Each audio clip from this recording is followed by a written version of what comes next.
Hello বন্ধুরা, তো আজকে হচ্ছে আমাদের চিকেন।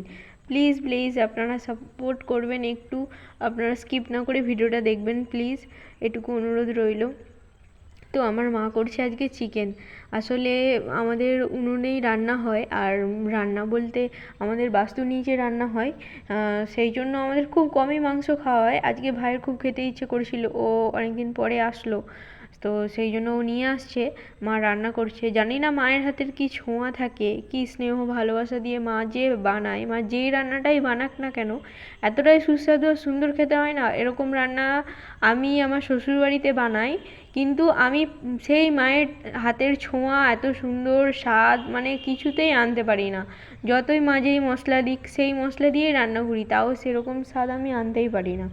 জানি না প্রত্যেকটা মাই হয়তো ভালো বানায়, কিন্তু আমরা ছোট থাকতে যেভাবে খেয়ে আসছি, যে মানে আরও পাড়ার 5টা কাকিমা সবাই, জেঠিমা, যাদের হাতে, কিন্তু আমার মায়ের হাতের এই স্নেহ, এই ছোঁয়া, মানে এই টাচটা মানে কারো হাতেই পাই না।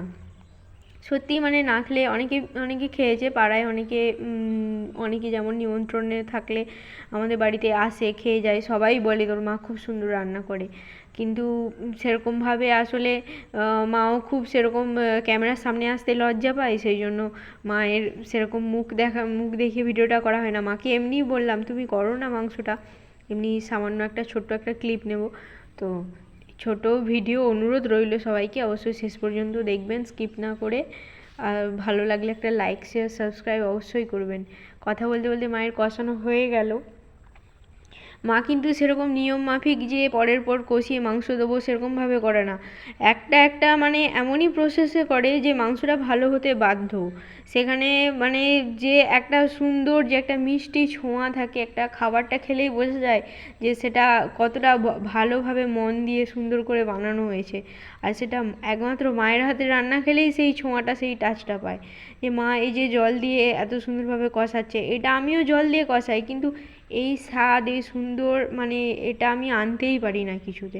কেন কি জানি, কিভাবে মানে করে মা জানি না, বলতে পারবো না কোনো অলৌকিক শক্তি আছে কিনা, বাট সত্যি মানে খুবই ভালো করে মা। তো অবশ্যই লাইক, শেয়ার, সাবস্ক্রাইব করবেন।